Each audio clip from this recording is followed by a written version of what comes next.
तो अब बात करते हैं कि इंटरप्रेटर क्या होता है और कंपाइलर क्या होता है। दोस्तों वैसे इंटरप्रेटर कंपाइलर से बात करने से पहले मैं आपको बताता हूँ कि इनका कॉन्सेप्ट क्या है।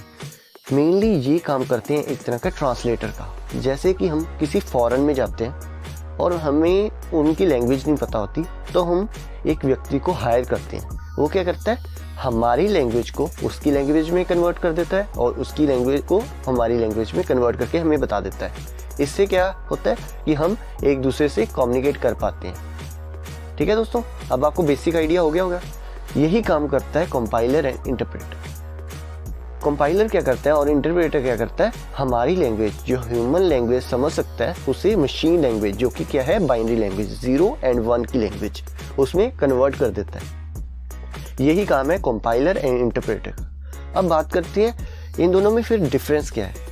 कंपाइलर क्या करता है, पूरे कोड, जैसे हमने कोड किया पूरा, उस पूरे कोड को लेगा और उसे मशीन कोड में कन्वर्ट कर देगा। ठीक है, यदि पूरे कोड को लेगा और मशीन कोड में कन्वर्ट करेगा, टाइम ज़्यादा लगेगा, मतलब कि उसे एनकोडिंग में टाइम ज़्यादा लगेगा। और दूसरी साइड जो सा हमारा इंटरप्रेटर होता है, वो क्या करता है, एक लाइन को उठाता है और उसे मशीन कोड में कन्वर्ट कर देता है। इससे क्या होता है, टाइम कम लगता है और जल्दी से जल्दी हम एग्जीक्यूट कर लेते हैं। ठीक है दोस्तों, फिर आप सोचे होंगे कि फिर तो कंपाइलर हमारा अच्छा नहीं है और जो सा इंटरप्रेटर है वो तो बहुत अच्छा है, पर नहीं। आगे बात करते हैं, जो सा कंपाइलर होता है वो फास्ट होता है एज कम्पेयर टू इंटरप्रेटर, और जो सा इंटरप्रेटर है वो तो ऑब्वियसली स्लो होगा कंपाइलर से। थर्ड, जो सा कंपाइलर होता है वो जितने भी एरर्स होते हैं ना उसको लास्ट में दिखाता है, मतलब इकट्ठे दिखाता है सारे एरर्स को।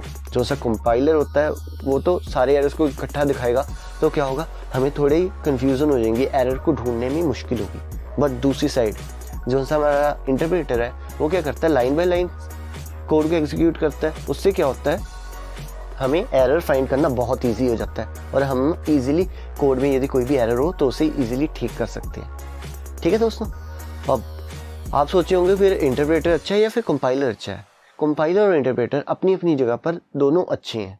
जैसे कि जो सा हमारा कंपाइलर है वो कई लैंग्वेजेस जैसे कि C++ एक्सेट्रा में यूज़ किया जाता है, और जो सा हमारा इंटरप्रेटर है वो लैंग्वेज जिसकी हम ट्यूटोरियल सीरीज स्टार्ट करने जा रहे हैं, यानी कि पाइथन में यूज़ किया जाता है।